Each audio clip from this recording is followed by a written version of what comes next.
No ABC Paulista. Trazer informação agora de um garotinho. Apenas 12 anos, gente. 12 anos o garoto. Ele morreu atropelado ao tentar pegar uma pipa que caiu na rodovia dos imigrantes. E o pior, viu? A quantidade de acidentes envolvendo esse tipo de brincadeira aumentou muito durante a quarentena. E agora, como proteger as crianças? A Marcela Munhoz preparou uma reportagem para responder para a gente essa questão. Nós vamos acompanhar o caso em destaque nessa reportagem do garoto de 12 anos, mas vale ressaltar aqui que durante a quarentena, com as pessoas em casa, mais gente em casa, aumentou incêndio dentro de residência, acidente doméstico e situações como essa. O pessoal vai para a rua empinar o pipa e acaba se acidentando dessa forma. Não vê o carro, de repente passa um carro em alta velocidade com as ruas um pouco mais vazias, o motorista apressa um pouco mais, acidente aí na certa. O garoto aí perdeu a vida, atropelado, né? Temos informação se o garoto faleceu? De 12 anos faleceu, né? Infelizmente não resistiu aos ferimentos, atropelado aí pelo carro quando buscava essa pipa. Já vimos situações parecidas aqui de caso. Aliás, falando em pipa, não tem muito tempo que nós mostramos uma outra situação que quase terminou em morte. O rapaz teve o pescoço cortado, boa parte, por causa de linha chilena.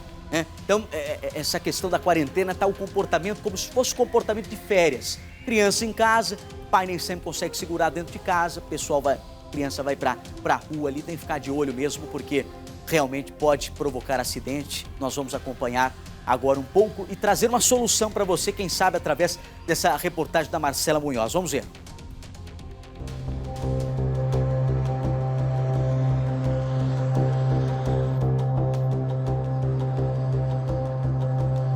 Em volta do corpo estavam os amigos do adolescente sem acreditar no que aconteceu. Aos 12 anos, Gabriel de Oliveira soltava pipa na rodovia dos imigrantes, altura de São Bernardo do Campo, região do ABC Paulista, quando foi atropelado e morto. Tava ele brincando com os amiguinhos com pipa, o pipa caiu na pista, pela falta de estrutura da pista ali, beirando aqui o nosso bairro, as crianças transitam para lá e para cá, mesmo com a passarela, e isso foi o motivo que levou a vida do meu primo. O motorista ficou em choque, porque ele tinha acabado de sair do enterro, aí ele ficou lá com nós.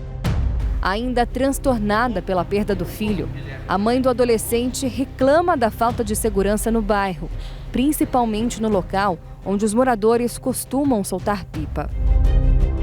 Botar uma grade ali, porque o que aconteceu com meu filho pode acontecer com outras também. Apesar de trágico, o caso do Gabriel é mais comum do que se imagina, especialmente no período de férias escolares. A empresa responsável pela distribuição de energia em Guarulhos, região metropolitana de São Paulo, por exemplo, registrou um aumento exorbitante no número de ocorrências de pipas na rede elétrica durante a quarentena. Só em abril e na primeira quinzena de maio deste ano, mais de 55 mil clientes foram impactados pela queda de energia, sendo que durante o mesmo período, no ano passado, este número não chegou a 2 mil. Quando acontece por conta, desses acidentes com pipa, aí prejudica, porque às vezes você tem alimentos que você pede, na geladeira. E quanto a acidentes, é terrível, porque as pessoas podem ser mutilados, perder pescoço, por exemplo. Um motoqueiro, se passar um pipa cortar, você pode perder a vida. O representante da Energias de Portugal, a EDP, explica que a preocupação é ainda maior quando o cliente afetado é um hospital, já que pacientes ligados a respiradores mecânicos, por exemplo, dependem da energia elétrica para se manterem vivos. Uma das maiores preocupações também está com a interrupção do fornecimento, porque nesses circuitos podem estar conectados hospitais, que nesse período de pandemia são fundamentais aí para que traga cura para as pessoas que estão enfermas, Então, UTIs que sofrem interrupção no fornecimento, eventualmente tem algum problema no gerador, pode ficar sem energia e o aparelho pode parar de funcionar e causar algum problema para o paciente.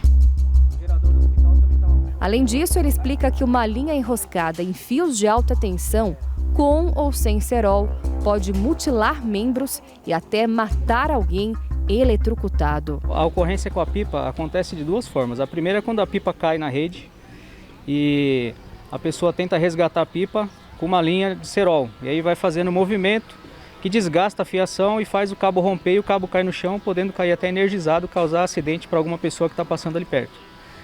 A segunda forma de acontecer o acidente é quando enrosca a pipa, a pessoa tenta desenroscar do fio e aí ele fecha um curto-circuito e da mesma forma interrompe o fornecimento, podendo também cair o cabo energizado no chão. Apesar de parecer inofensiva, a brincadeira pode ser muito perigosa. E o perigo não se restringe a linhas enroscadas na rede de energia elétrica, não. Isso porque durante os campeonatos de pipa se tem sempre um aumento no número de atropelamentos, já que é comum ver os participantes correndo atrás das pipas sem ao menos prestar atenção no entorno.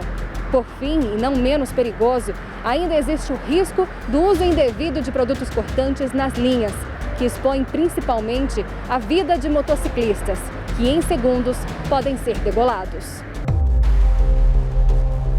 O primeiro impacto mostrou na semana passada vários acidentes envolvendo linhas de pipa com material cortante em diferentes regiões do Brasil. O vídeo gravado por um repórter cidadão mostra o encontro das pipas no céu de Goiânia. Na ocasião, Júlia Dias sofreu um corte grande no pescoço provocado por uma linha com cerol. É uma brincadeira para as crianças se divertir, mas quando você coloca cerol na linha, ela se torna uma arma muito perigosa.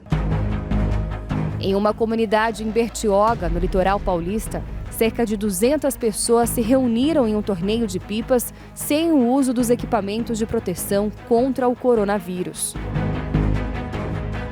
Na Zona Oeste, na Baixada Fluminense, no Rio de Janeiro, outro campeonato foi flagrado nas mesmas condições, onde ainda teve comércio ilegal de cerol e linhas chilenas. O caso do paranaense Paulo César da Silva surpreendeu a todos. Aos 21 anos, o jovem sobreviveu a um corte profundo no pescoço, de aproximadamente 20 centímetros. Ele voltava para casa de moto quando foi atingido por uma linha de pipa com material cortante. A mãe da minha nora ligou para mim e ela falou assim que ele estava morrendo, que ele estava no chão e estava morrendo. Eu falei assim, mas como? E ela falou assim, uma linha de uma pipa pegou no pescoço dele, ele tá aqui, ele tá morrendo, você tem que vir. São histórias que por pouco, ou talvez por sorte, não tiveram um fim trágico como a de Gabriel.